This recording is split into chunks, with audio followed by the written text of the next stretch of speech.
incredible reforms, enhancement reforms. So we'll be talking about that during the course of the day. With that, I yield the floor. Mr. President. The senator from Indiana. Mr. President, can I ask what the procedure is regarding time here? Senators are permitted to speak for 10 minutes each. Mr. President, I would ask unanimous consent that I speak for up to 20 minutes. I don't intend to take that much time. I don't think I'll take that much time, but I think I will probably go over the 10-minute limit. Reserving the right to object, Mr. President, and I will not object. I just would ask unanimous consent that I be allowed to have 20 minutes following my friend from Indiana. Is there objection? Without objection, so ordered. Mr. President, I rise here today to express my deep concern with this Transportation Conference report, and more particular, about a provision that was slipped into the Transportation Conference report literally in the dark of the night earlier this week.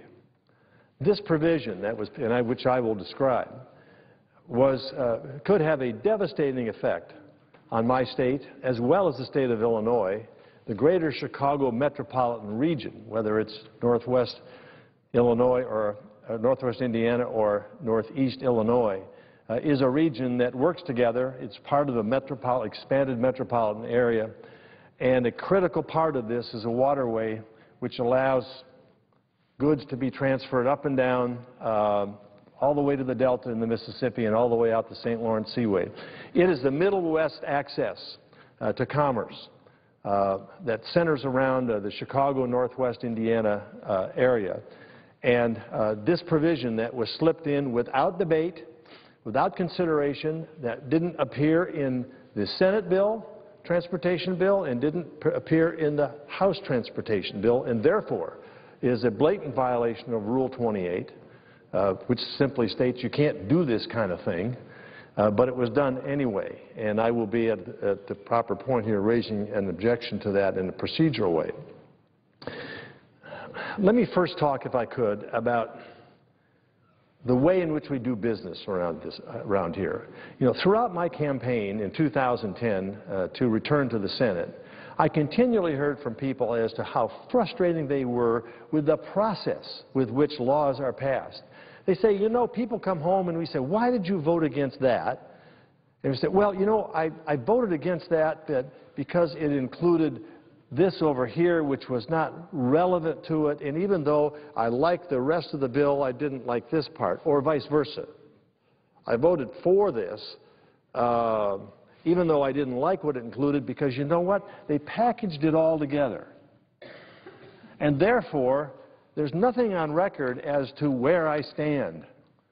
They say to us, where you stand. We don't know whether your yes is a yes or your no is a no, because it's so confusing the way you mix the whole thing together. Now, that's exactly what's happening here today. We have taken a transportation bill which was adeptly led by the senator from California and the senator from Oklahoma. They did a marvelous job in putting a transportation package together. And now it's merged with two other major provisions. And so we then get one vote on this, and people come down and say, well, I have a real problem with the student loan bill, or I have a real problem with the flood insurance bill, but I wanted to vote for the transportation bill, and now I'm stuck in the position of having to vote yes on the whole thing, accepting what I have a problem with, or another bill over here, or no, even though I want parts of this, the other bills to pass. And so then we go home and we explain this to the people that we represent, and they say, why can't you guys and ladies just take up one thing, vote yes or vote no, come home, defend your vote, but we at least know how you stand. Instead of this gobbledygook, throw everything in one big pot and vote your yes or vote your no. So first of all, the way we package bills here, I think, is something, it's no wonder that people are skeptical. It's no wonder our approval rating is where it is.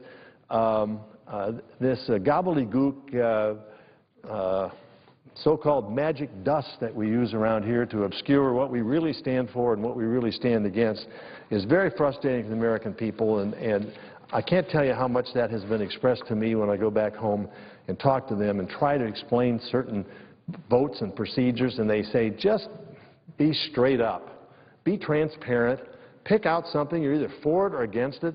We'll evaluate whether we want to support you or not support you at the next election on the basis of how we think you're voting. But when you cloud over the whole thing, we don't know what's going on. So that's one concern, packaging bills. Secondly, we got a problem here, major problem. With our debt, we've known that. We spent the first 6 months of 2011 trying to come up with long-term solutions which would restructure some of our spending and put a lid on some of our spending. And finally, by August of 2011, Congress reached an agreement called the Budget Control Act, which basically put caps on how much we would spend, trying to hold down this plunge into debt. By the way, Mr. President, just before I came over here, I checked the debt clock, which I have on my website. And the numbers, of course, turn faster than you can write them down because that's how fast we're plunging into more debt. But as of just probably, 15 minutes or so ago, our national debt stood at $15 trillion, nearing $16 trillion. Now, none of us can comprehend what $1 trillion is. It's impossible. I mean, there have been all kinds of things. If you stack dollars on top of each other, you go to the moon and back and so forth and so on.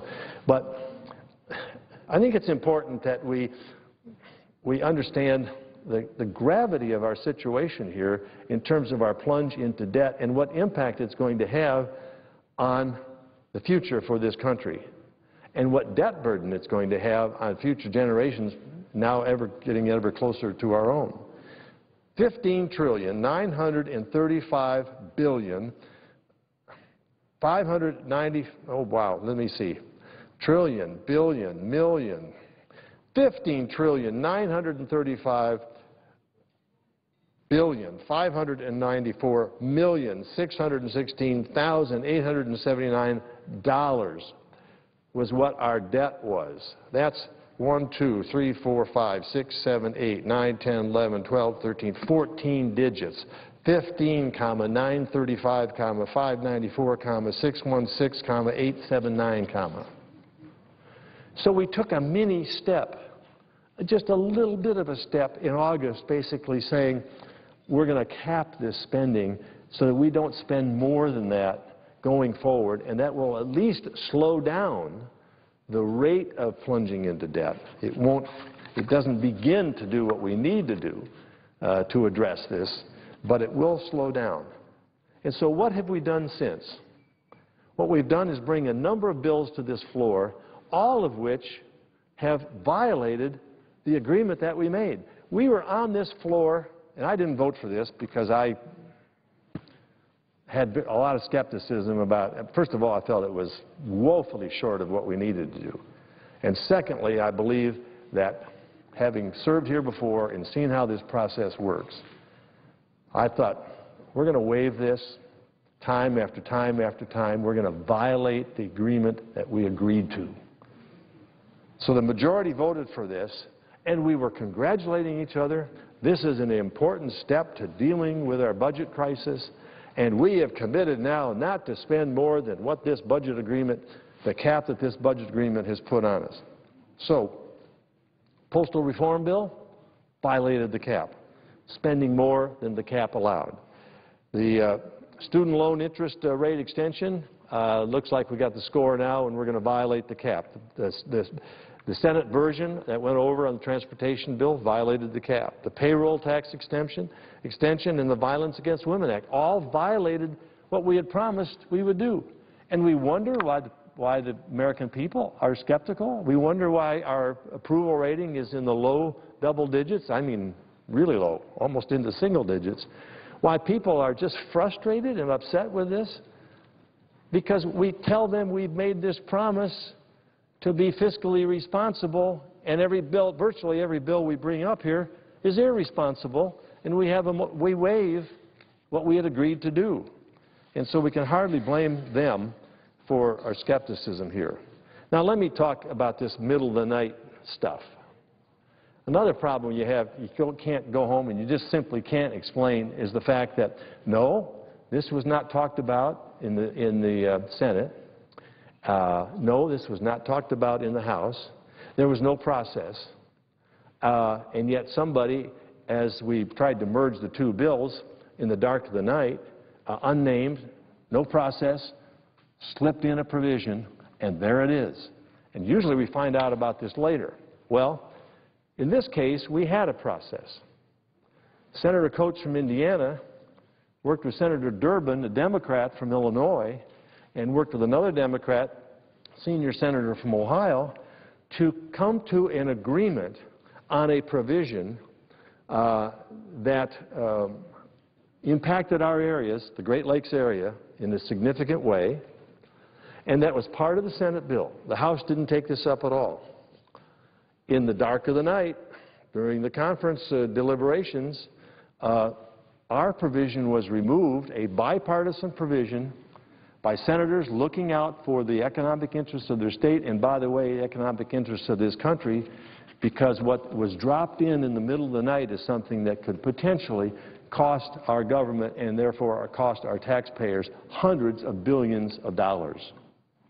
And we were fortunate enough to have discovered that, because bringing those bills to the floor was delayed and we had time to dig into it and all of a sudden find out that this was done. What's really egregious here is that this is not a partisan issue. We all know that the House is controlled by my party. I don't know who put this in. I don't know exactly the motives as to why they put this in. But here it is, at dark of the night, slip it into the bill, overturn something that was processed through the Appropriations Committee, deliberated, discussed, voted on, brought to the Senate, voted on again, sent over there, and eliminated. And so what are the consequences? What are the consequences of all that? And what does this have to do with what I'm talking about here? Well, it sounds minuscule. We're talking about Asian carp. Now, why is the senator from Indiana sitting here talking about Asian carp and hundreds of billions of dollars of cost? Well, let me just tell you why. Asian carp is a generic term for 4 species of non-native fish: grass, bighead, black, and silverhead carp. These fish were introduced to the United States in the 70s to assist agricultural interests in the southern states. At some point, probably through flooding, the carp escaped into the Mississippi River system, and they since have spread throughout that whole watershed. They're voracious eaters, which make them beneficial, and you can see why they were imported. They're beneficial for agricultural settings, controlled agricultural settings, fish farms and so forth. But they create serious ecological challenges when competing for food with native species. Now, I agree wholeheartedly that the spread of Asian carp throughout the Mississippi River and potentially into the Great Lakes is a serious and pressing problem. And I'm committing to addressing it, as is Senator Durbin and Senator Brown from Ohio. And we worked out a compromise agreement in terms of how we should go forward with this. I need to say that a number of steps have already been taken by the Corps of Engineers. In 2002, the Army Corps of Engineers installed the first of a series of electric barriers along the lower reach of the Chicago area waterway system. And in doing so, they believe they have successfully to date prevented the migration of carp into the Great Lakes. In 2009, the Corps began DNA testing to detect Asian carp in locations upstream of the barrier system. And the testing showed that these barriers have been very effective, to use the Corps words, in preventing Asian carp from entering the waterway. In fact, when the Illinois Department of Resources, Natural Resources, wanted to check this out, they purposely dumped a bunch of toxins into the Chicago waterway to discover the extent of the Asian carp infestation. Those toxins killed tens of thousands of fish, but only one Asian carp was found among them. And since that time, the Army Corps has firmly held that the electric barriers are working as designated. Furthermore, in 2010, Indiana Department of Natural Resources constructed barriers in the watershed, and no state has gone further and taken greater lengths to address this question than my state of Indiana as well as the state of Illinois in terms of preventing the introduction of carp, Asian carp, into the Great Lakes system. It's economically devastating for us if this happens, and yet it's economically devastating for us and for Illinois if what was proposed in the dark of the night by the House of Representatives into this bill goes forward. Currently, the Army Corps of Engineers is undergoing an extensive study. And despite all the attempts to take these steps, which so far have proven to be successful, this provision that was incorporated in there could result in the closing of the locks of this waterway system. It would endanger economically endangerment of about $14 billion per year in economic activity and over 100,000 jobs in this metropolitan area that I described that rely on the Chicago area waterway system. Closing the locks also may cost up to an additional $100 billion because it would require completely overhauling Chicago's underground water and sewage system. Closing the locks would also render worthless the billions of dollars that have already been invested to complete the Corps of Engineers flood control projects along the entire Mississippi watershed. And they may not even solve the problem. While the Chicago waterway system is the only direct continuous connection between the Great Lakes system, other potential pathways could allow carp migration in times of flooding. So while it's clear that closing the Chicago locks is not an economically viable solution for stopping Asian carp, and I do understand the concerns the Great Lakes states have on this issue, and I share those concerns, as a result of all that, we worked out a bipartisan compromise solution to addressing this area, which would allow a study to go forward, allow an economic assessment of the various options that had been presented, and then give Congress the information so that it could make a decision as to which solution was best needed to go forward. What this provision does in this bill is simply give the agency responsible here the authority to go ahead with the project, even though with what they think the solution is, without Congress having anything to say about it whatsoever. It's a pre-authorization on a new project which could include closing of the locks, and if it does, it would have hundreds of billions of dollars of financial implications for the taxpayers and for this Congress, but also have enormous negative economic impact on Northwest Indiana and Northeast Illinois and the entire Chicago region, and the commerce, all of that commerce that flows up and down the Mississippi and up and down the St. Lawrence Seaway. The other problem with this is the new language also expedites the study, even though the Corps says they need more time to do so. So I guess in conclusion, Mr. President, there are two things here. One is the egregious procedures that continue to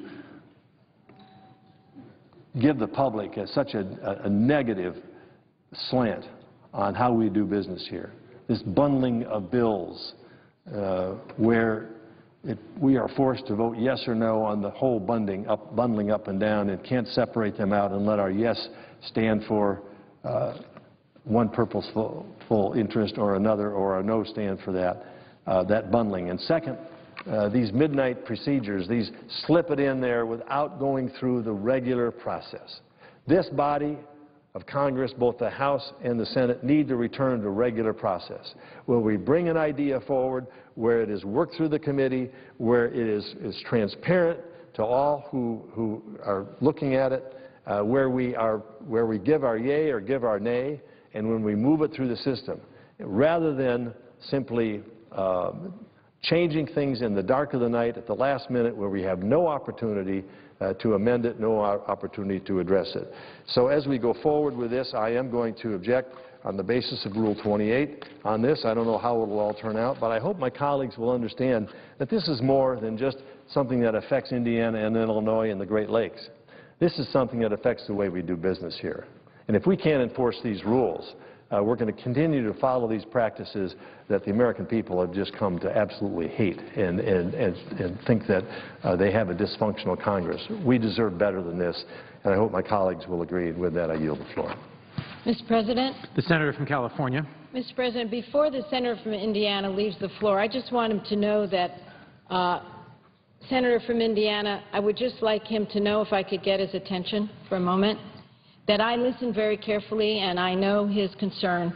I've spoken with Senator Durbin about it, and I hope we can work together. I do want to say the frustration that he has on the way the process works, where sometimes bills are put together, it's frustrating to everybody here, and we really do need to take a look at the way we do things.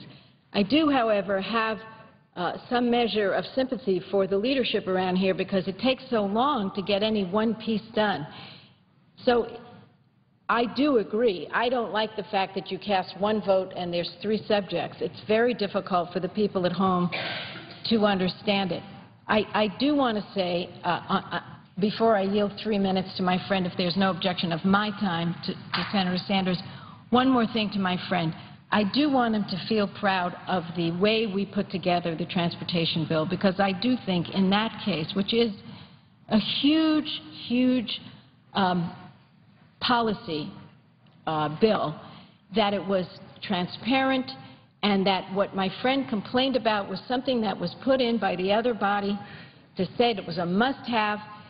The truth of the matter is, up to that point, everything we had done was very much in the open, and I am very sorry that my friend feels so negatively toward what we're about to do, because in his state it's tens of thousands of jobs. In my state, it's hundreds of thousands of jobs. It's thousands of businesses. It's going to mean a boost to this economy through the private sector. But I wanted to say to my friend, I understand his frustration. I will do everything I can to help him on his issue. Well, if the Senator would yield, Yes. I appreciate very much your saying that. I did commend, and I will do again, the work that you and Senator Inhofe have done in bringing this bill forward in the right way. Thank you. And I know you're as sorry as I am that someone in the other body decided to violate the rule, injecting into all the hard work that you've done, and I regret that. I just hope that in the future we can avoid these kind of things, and I thank the Senator for her good words. Well, I definitely share the frustration, and at this time I would like to yield the remainder of my 3 minutes of the remainder of my time to Senator Sanders. Without objection, the Senator from Vermont. I thank the Chair for yielding. Let me begin by, as a member of the Transportation Committee, congratulating Senator Boxer for her extraordinary efforts in pushing this bill forward. This is an enormously important bill that took a whole lot of work, and I commend her very much for the work that she and her staff have done. And I also, Senator Inhofe and I have very little in common politically, but I also want to applaud him and his staff for coming together on this issue and doing something that is extremely important and doing it in a bipartisan way. Mr. President, anyone who drives around the state of Vermont, or for that matter drives around America, understands that to a significant degree our infrastructure is collapsing. In Vermont, we have dozens and dozens and dozens of bridges that are in need of repair. We have many, many hundreds of miles of road that need repair. Our public transit system needs help. And what this bill is about is a start toward rebuilding our crumbling infrastructure, our roads, our bridges, our public transit, and in the process, putting a significant number of people back to work. It is estimated that this bill will save more than 1.8 million jobs nationwide in each of the next 3 years, and it will create 1 million new jobs through an expanded infrastructure financing program. And what that means in the state of Vermont are thousands and thousands of decent-paying construction and other types of jobs, something that we sorely need. So this bill is enormously important. It is an excellent start. Does it go as far as it should? No, it does not. Compared to China, compared to Europe, our investments in infrastructure are minimal. And when you invest in infrastructure, you make your country more productive, you put people back to work, we make ourselves more internationally competitive. So I just want to say that this is an important step forward. We've got more to do. Today we focus on roads, bridges, public transit, very important. But that's not the entire infrastructure. We have got to pick up the issue on rail. We are falling further and further behind China, Japan, Europe in terms of high-speed rail. We've got to invest in rail, create jobs doing that. We have to invest in our water systems, in our wastewater plants. We have to make sure that every community in America has high-quality broadband as well as cell phone service. That's what infrastructure is about. We have not invested anywhere near the degree that we should, and now is the time to get started. So this bill, which focuses on roads, on bridges, and public transit, is an important step forward, and I want to congratulate Senator Boxer and her staff, Senator Inhofe and his staff, for their important work. And with that, Mr. President, I would yield the floor. Mr. President, The senator from California. how much time do I have remaining? 14 minutes. Thank you so much. I want to thank my friend Senator Sanders. He is a very active member of our Environment and Public Works Committee, and he's focused on jobs, jobs, jobs. He's looked at the green jobs sector. He's looked at the effect of what we do on the construction industry, and I am just ever so grateful to him. He also has been a very clear voice for the way to move this country forward by having a clean energy policy, which we are going to definitely be looking at in the days and weeks ahead. Mr. President, we are at the moment now where we're waiting to see whether our friends on the other side of the aisle will allow us to proceed to finish our work on three issues. One is flood control, one is helping make sure that student loan interest rates do not double, and the third, and the biggest one here, involves the transportation sector. We all know, whether we're Republicans or Democrats, that our focus is on boosting this economy. And this bill will do that like no other. We are talking about, in this transportation bill, protecting 2 million jobs that are currently in place in this country in the construction sector and the transit sector. So these are the jobs that construction workers do on the highways, the freeways, the bridges, making sure that our roads are in good shape, our bridges are not going to collapse, because we have 70,000 bridges that are deficient, and we know what happens when there's a horrible failure of a bridge.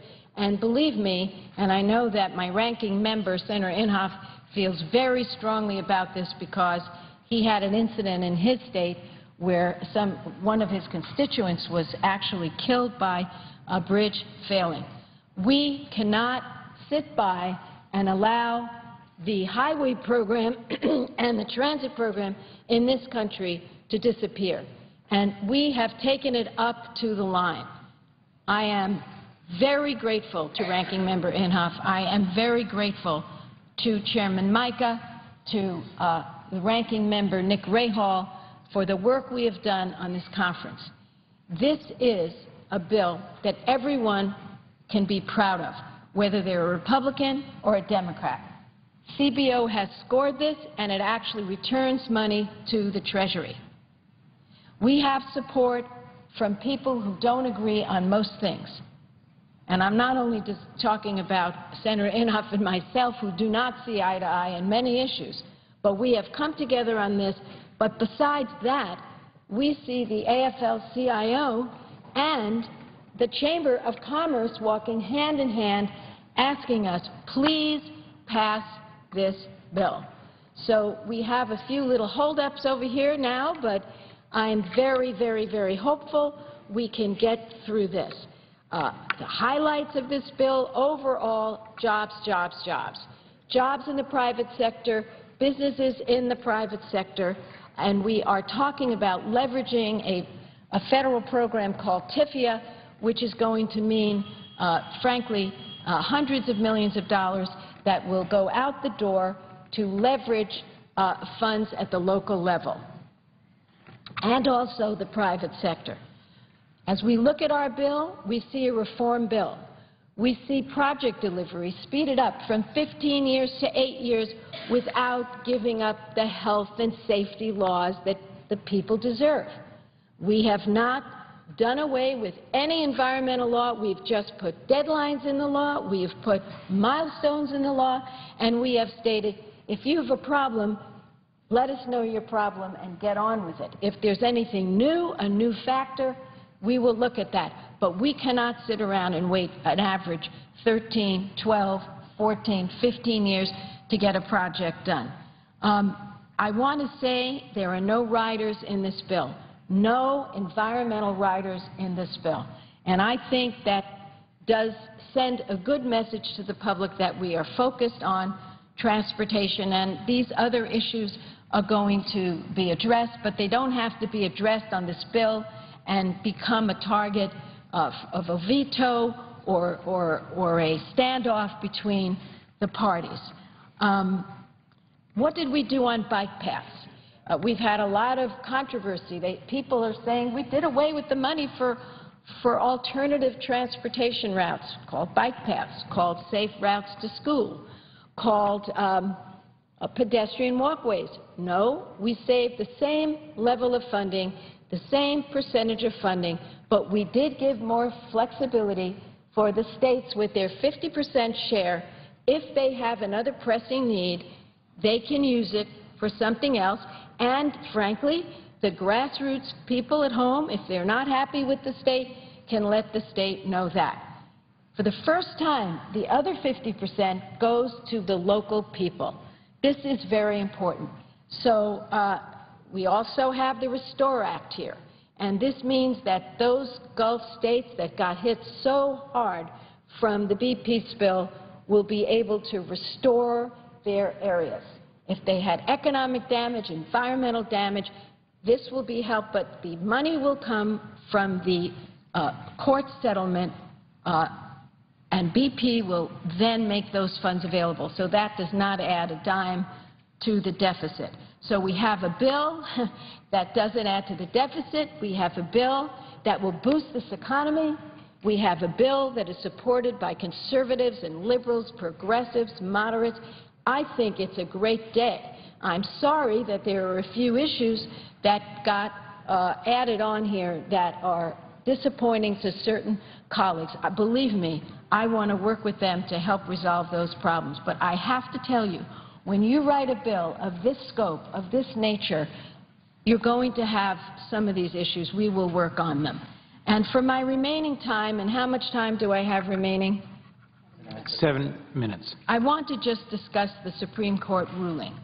And what I want to say is that in a very fascinating ruling, the Chief Justice decided that this bill was constitutional. And I'm not going to spend a lot of time discussing why he said it and why they decided it. What I'm going to talk about is what happens if the Republicans have their way and this law is repealed. I want the American people to know, because and I say this with no animosity at all. I just say I'm going to do everything I can to stop them from repealing it for a reason. And the reason are the families in my state and all over the country that are getting the benefits of this law.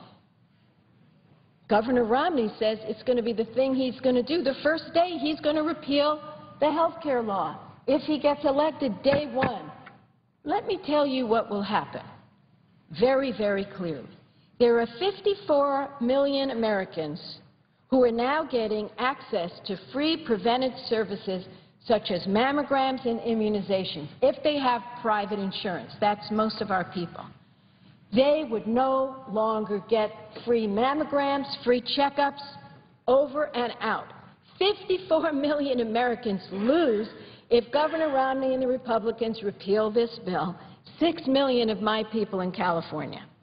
My seniors, over 300,000, would no longer get help with their prescription drug benefit. Now they are getting help. They will then go back to choosing between taking their prescription drugs or eating dinner. I'm sorry, I'm going to stand in the way if I can. In Medicare, millions of seniors would lose access to free preventive services. 32 million Medicare patients get these services for free, including cancer screenings and flu shots. Why on earth would somebody or some party want to get up and say, I'm repealing that? 105 million Americans will once again face lifetime limits on their health insurance plan. Now, if you're diagnosed with cancer, you look at your plan, it says you're covered up to $250,000. That sounds like a lot of money.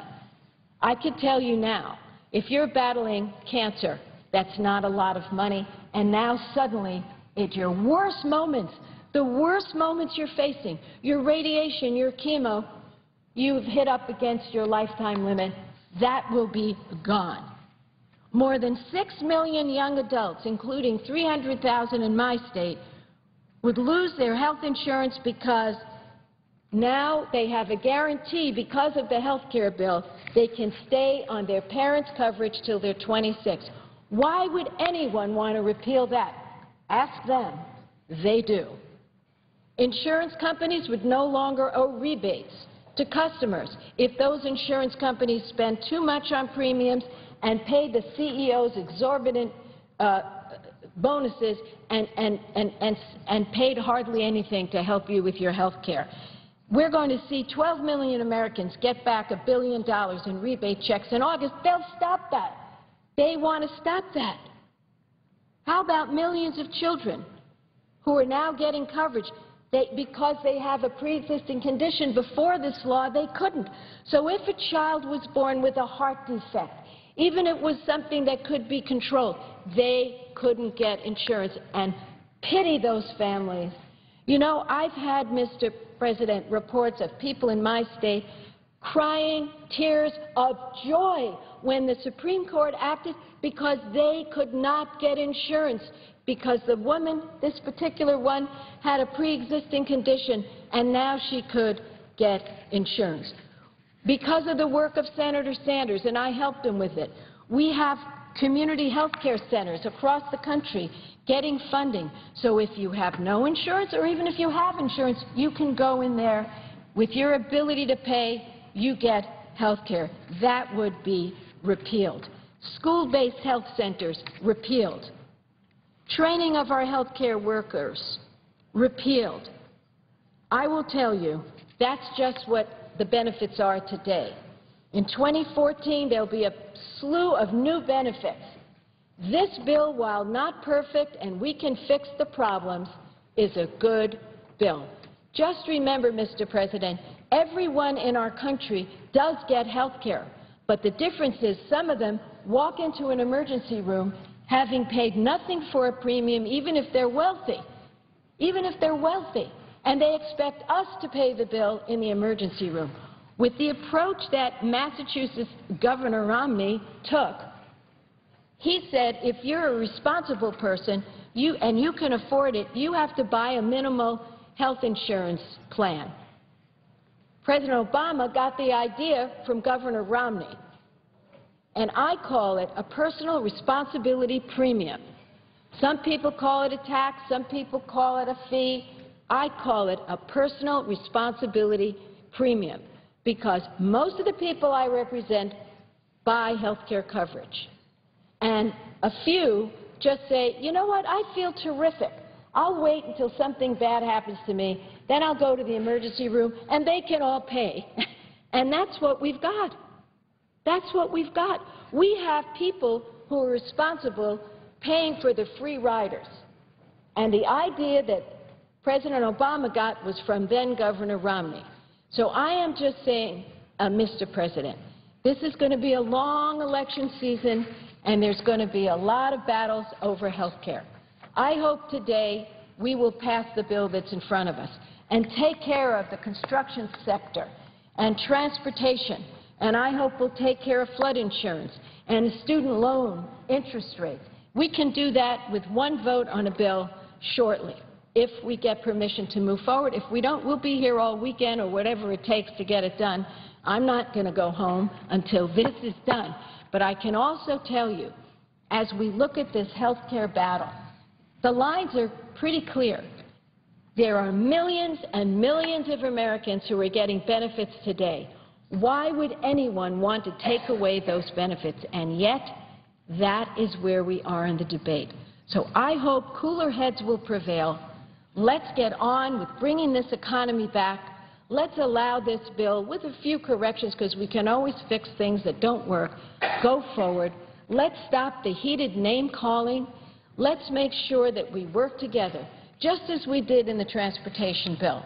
This is a good moment, I believe, for this Senate today. I hope we can get our work done, and then we can actually celebrate something before we start battling over health care. Let's celebrate that we said to the construction sector, we need you to rebuild those broken roads, those broken bridges.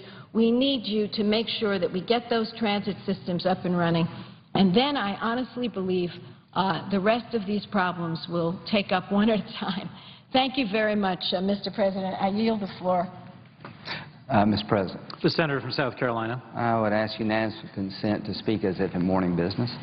Without objection. Thank you, Mr. President.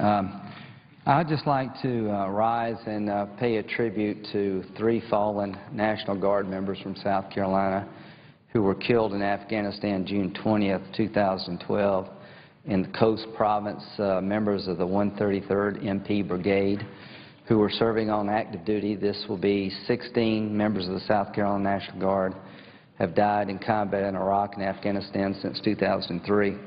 And if I may, this is the 4th of July weekend coming up, preceding one of our biggest holidays in America, and people rightfully will take some time off, I hope, to enjoy their family and friends and get away from work and have some family time.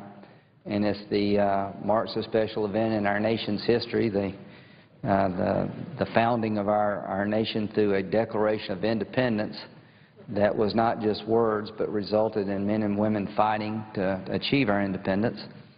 And here we are a couple of hundred years later, and we're still fighting. And my belief is that the radical Islamists that would kill us all if they could, it's better to fight them over there so we don't have to fight them here. And Afghanistan was the place the Taliban took over after the Russians left and invited al-Qaeda into the country, bin Laden, as their honored guest, and he had sanctuary there and was able to plan the attacks of 9/11 from sanctuary provided to him in Afghanistan. And our goal is to never let Afghanistan become a sanctuary for al-Qaeda or other terrorist groups. Thus, we're in a long struggle. It's been 10 years. It's been hard, but we are making progress. The Afghan army is getting better and stronger. Their police are getting more proficient at their job. We're going to be winding the war down in 2014, but I think we can do it in a fashion to make sure that Afghanistan remains stable and our national security interests are protected. But to make all those things possible, the weekend we're going to enjoy and the holiday season and denying terrorist safe havens, some of us have to leave our families and go off and fight this war. Sergeant First Class Brad Thomas of Easley, South Carolina, was killed in this attack on June 20th. He was a graduate of Travelers Rest High School, attended Greenville Technical College, a member of the 133rd Military Police Company of the South Carolina Army National Guard. He's survived by his wife, Jana, and a son, Caden, brothers, sisters, and I know the family is devastated. You are in our prayers, and God bless you and give you the healing and understanding during this tough time. And to Sergeant First Class Brad Thomas, you died in the service of your country, and you will be missed. Lieutenant Ryan Davis Rawl from Lexington, South Carolina, was killed in the same attack. He was a first lieutenant in the 133rd MP Company, graduated from Lexington High School, a graduate of the Citadel, and he is survived by his wife, Catherine, and their daughters, son Caleb. And I just want to acknowledge to Catherine, who interned in our office, that you're certainly in our prayers. You did a great job for us, and anything we can do for any of these families in South Carolina, we will. And we very much pray for you and your family. Sergeant John J.D. David Medor, I hope that's right, the way I pronounced it, graduated Lexington High School. He was a member of the wrestling team and a wrestling coach. He was a member of the same MP company. He's survived by his wife, Christy, and 3 daughters, Olivia, Brianna, and Elena. To Christy and her family, you will be in our prayers. This will be a tough weekend in South Carolina. We're going to have 3 funerals. To General Livingston and the National Guard family, you're certainly in our prayers. This is a tough blow for an MP company to have 3 people killed in one attack. So to all the members of that company, we will do our best to take care of your families while you're gone. And we've had a big argument about health care and about transportation, and that's great. Democracy in action. What's the right decision for the court to have made in the health care case? Is this a good transportation bill or not? And I really appreciate, in a bipartisan fashion, trying to find a solution. But I just want to take a few minutes before we go into the holiday weekend and remind us of one thing we do have in common. Our freedom depends on people willing to fight for it. And the one thing about this war, whether you agree with the war in Afghanistan or not, virtually every American, regardless of political persuasion, has shown an appreciation for the troops and their family. And I cannot thank members of Congress enough for never losing sight. No matter how you feel about this war, we all appreciate those who fight it, and we all suffer and mourn for those who lose their life in this cause. I believe it's a just cause. I believe these men who joined the military voluntarily and left their families to go to Afghanistan were doing so in the most noble tradition of the country, that you were trying to make your family safer, my family safer, and that you died in the service of your country, and that is a life well lived. You died far too soon. You left behind young children, but you will never be forgotten. May God grant you eternal rest and peace. May God bless and provide understanding and healing to the families left behind. And may, as Americans, we never forget that our freedom is dependent upon a few of us being willing to go to faraway places with strange-sounding names and risk never coming back. I yield the floor. Senator Yield, first of all, thank you for your eloquent statement on behalf of those who served and sacrificed, and since we will all be spread around to different places over the 4th of July as we celebrate our independence, I think those are very appropriate and moving words. I'm reminded of the saying at the battlefield that written, an age shall not mar them as those of us who are left behind. At the going down of the sun and in the morning we shall remember them. But I also would like to discuss, Mr. President, I ask unanimous consent for a brief colloquy with the Senator from South Carolina. Without objection. We're also facing another crisis as far as the military is concerned, and that is the looming prospect of sequestration. The Secretary of Defense has stated that sequestration would have a, quote, devastating impact on our national security. We're talking about layoffs in that some estimates are of as many as 1 million workers in the defense industry. We're looking at unknown effects of the strategic thinking that goes on as we plan to defend our nation's security. For example, our shift in emphasis from Europe to Asia Pacific, which requires significant air and naval assets, amongst other things. And I'd ask my colleague, I'm not sure that the American people are fully aware of the effects of something that is supposed to take, as I understand it, beginning of the next fiscal year, which would be the beginning of October of 2012. Is that a correct statement, I'd ask my colleague?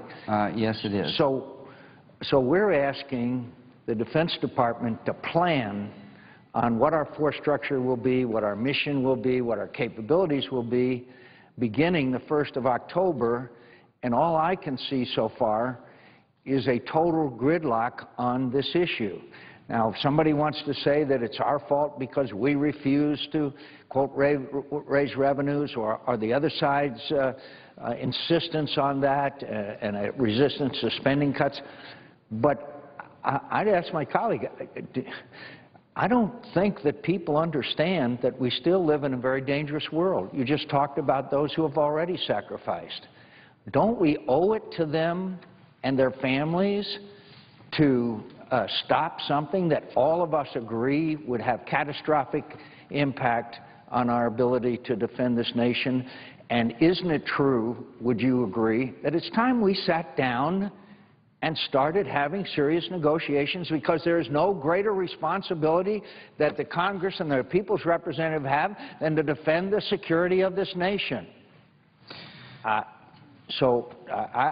know that the senator from South Carolina, before I ask him to answer, traveled around his state, which I intend to do, to the various military installations, and talked about what would happen with this sequestration. And we are not talking about, we're talking about a very limited period of time. We're about to go out of session. We'll be in during the month of July, most of the month of July, and probably the month of September.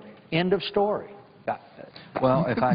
Mr. President, might I just ask my colleague to yield, if I could add one other question to his very important question to my colleague from South Carolina. I have a recollection that during one of the hearings, you specifically asked the Secretary of Defense what the consequences would be, and I recall he had a very dramatic response, and I wonder if you might share that with us as well. Consent, Senator Kyle be included in the colloquy. Without objection. Well, one, I would hope that my colleagues will stay around for a minute, too, because this is an important topic to be talking about. Let me put this in perspective of what we're trying to do and what we're trying to avoid. We're about $16 trillion in debt. There's probably no stronger defense supporters in the Congress than John Kyle and John McCain. And he just spoke of war. John McCain has seen his fair share of war. I think he understands as well as anybody in this body, probably better than most, what happens in war. People get hurt and people get killed, and anybody who's been in the military is no fan of war.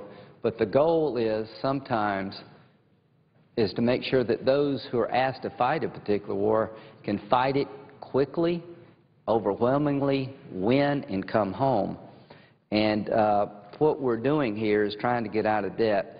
So the three of us are pretty big defense hawks, but we've all agreed the Pentagon has to reduce their spending too. I think all of us, particularly Senator McCain, believes there's a lot of waste in the Pentagon, and that you could achieve $450 billion in savings over the next decade by reforming the way the Pentagon does business and, quite frankly, doing more with less. So count us all in on the three of us for reducing defense spending to help get us out of debt. But here's what's got us all upset. The super committee that was formed by the Budget and Control Act had a mission of cutting $1.2 trillion over a decade to help get us out of debt. That's a pretty small number given what we're going to spend over the next 10 years. But the committee, Republicans and Democrats, could not find common ground as to how to cut $1.2 trillion over the next decade. And there was a penalty provision in the law. And it said that in the event the super committee failed, we would cut $1.2 trillion over the next decade as follows: $600 billion out of the Defense Department, $600 billion out of the rest of the government. If that penalty kicks in, then we will have cut $1 trillion out of the Defense Department over the next decade, blindly, across the board. Every account gets affected. What did Secretary Panetta say? He said, sign me up for $450 billion. I think we can get there. We will lose some capability, but we'll be okay as a nation. We could fight Iran and win if we had to. Then I asked him, what if we did $1 trillion over the next decade? If we over doubled what you're trying to cut? And he said, we would be shooting ourselves in the head as a nation. We would not have the ability to go in and take out the nuclear program in Iran because the weapons that we need we could not maintain and afford. And when it comes to personnel cost, we're reducing the Army by 80,000 people under the $450 billion plan. If you do sequestration, Senator McCain, on top of that, you're taking another 100,000 people out of the Army. Under sequestration, the Navy would be down to a little over 200 ships. We'd have the smallest Navy since 1915, the smallest Air Force in the history of the country, and the Army would go back to 1940 levels. To my colleagues, do you believe the world has gotten that much safer? That we don't need a Navy bigger than 1915, given the threats we're facing from Iran, China, North Korea? Do you think now it's good time for the country to basically disarm, given the threats we face from radical terrorism throughout the whole globe? So here's what we're going to do, and our congressional leaders need to be on notice. About 1 million people would lose their jobs if we put these cuts in place, and we would destroy the defense industrial base that provides good jobs to the economy and keeps us free and safe by getting technology better than the enemy has. 3 National Guardsmen were killed in June in Afghanistan. We've improved the National Guard, but when we first started this war, National Guard units were leaving to go to the fight with inferior equipment. They didn't have armor. So if we do sequestration on top of what we're already trying to cut in the Defense Department, we will destroy the finest military in the history of the world at a time we need it the most. This is a body known for doing some pretty dumb things. This would be the prize. So what Senator McCain and Kyle and myself are trying to do is avoid sequestration before the first of the year so our defense people can plan. And if we do not set this aside before the election, that's political malpractice. So Senator McCain, Senator Kyle, thank you for your leadership. I'd just like to add, and I know the presence of a senator from New Hampshire who has also played a very key leadership role, including working with the mayors of every city in America who have issued a resolution about their concern about this issue. I would also like to state, my friends and colleagues, that I know that the chairman of the Armed Services Committee, who I've had the opportunity of working with for 25 years, the senator from Michigan, also shares our concern. I hope that we could at least get some of us together that have been involved with these issues of national security for so many years on both sides of the aisle, that we could reach some kind of an agreement. We know that additional sacrifices have to be made when we're facing a $16 trillion deficit. But to take the overwhelming majority, well over 50% of these reductions out of what is about, I believe, 12% of our spending is obviously not appropriate. And one other point. If the President of the United States shares the concern that the Secretary of Defense shares, catastrophic, impossible to plan on, so draconian that it would cripple our ability to defend this nation, all of those are statements that the Secretary of Defense has made, I would argue that it would be appropriate, and I would sincerely ask that perhaps the President of the United States also be involved, and members of his administration or charter members of administration to sit down with us to see how we could resolve this. So far, the executive branch has not been involved in these efforts, with the exception of the Secretary of Defense, who has told us in the most graphic terms the devastating consequences. And again, I want to point out to my colleagues, you have to plan, especially in national defense, what weapons you're going to procure, what the number of people you're going to maintain in the military, what those missions are going to be.